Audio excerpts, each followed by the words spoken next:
Have you ever felt more alone in a crowded room of so-called friends than you do when you're actually by yourself? If the answer is yes, then this video is for you. We're going to talk about something that's painful, confusing, and unfortunately all too common. Fake friends. Let's be honest. Figuring out who's genuinely in your corner and who's just there for the good times can be one of life's toughest lessons. A real friendship is a two-way street. It's built on trust, mutual respect, and genuine care. A fake friendship, on the other hand, often feels like a one-way transaction where you're constantly giving and they're constantly taking. So, what are the signs? How can you spot a wolf in sheep's clothing? One of the biggest red flags is inconsistency. A fake friend is like a fair-weather fan. When you're succeeding, getting that promotion, or hosting a great party, they are suddenly your biggest supporter, front and center, basking in your glow. They love the reflected glory, but the moment you hit a rough patch, you lose your job, go through a tough breakup, or just need a shoulder to cry on, they vanish. Suddenly their phone goes straight to voicemail and their schedule is mysteriously packed.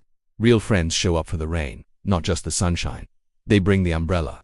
Another classic sign is that the conversation always revolves around them. Think about your last few chats. Did you get a word in? Did they ask you how you were doing and actually listen to the answer? Or was it a monologue about their drama, their achievements, their problems? A friendship isn't an audience for one person's life story.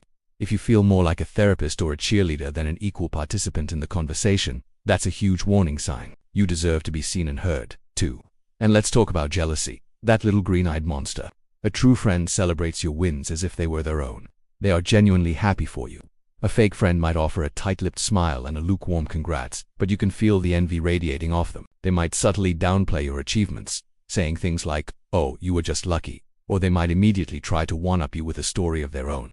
Their insecurity can't handle your success, because in their mind, your light dims theirs. That's not friendship. That's competition. Pay attention to how they talk about others, too. If they are constantly gossiping to you about their other friends, you can bet your bottom dollar they are doing the same thing about you when you're not around. Trust is the foundation of any real connection, and someone who betrays the confidence of others so easily can't be trusted with yours. A person who creates drama wherever they go will eventually bring that drama to your doorstep. So, you've recognized some of these signs. What now? This is the hard part. It's painful to admit that someone you cared about isn't who you thought they were. The first step is to create distance. You don't always need a big, dramatic confrontation. Sometimes, the most powerful thing you can do is to simply stop putting in all the effort. Stop being the one who always initiates contact. Stop making yourself available 24/7.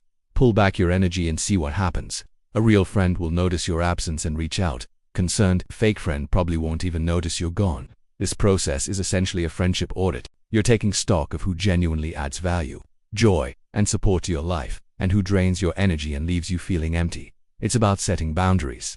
Your time, your energy, and your emotional well-being are precious.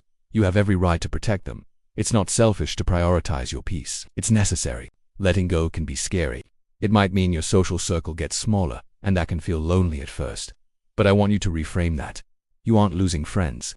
You are making space. You're clearing out the clutter to make room for authentic, meaningful connections that will truly enrich your life. Think of it like gardening. You have to pull the weeds so the flowers have room to grow. You are weeding your social garden.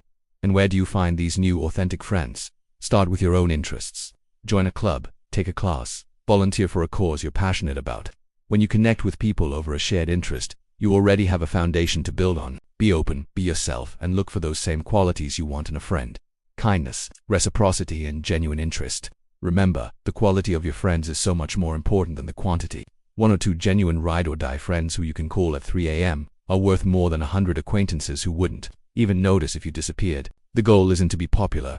The goal is to be supported, loved, and understood. If you're going through this right now, please know that you're not alone. So many of us have had to learn this lesson the hard way. It hurts, but it's also an incredible opportunity for growth. It teaches you to value yourself more, to trust your intuition, and to be more intentional about the energy you allow into your life.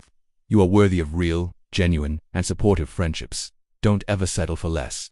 Thank you so much for watching and for spending this time with me. If this video resonated with you, please give it a thumbs up and consider subscribing for more content about living an authentic and fulfilling life. I'd love to hear your thoughts in the comments below. Take care, and remember to protect your peace.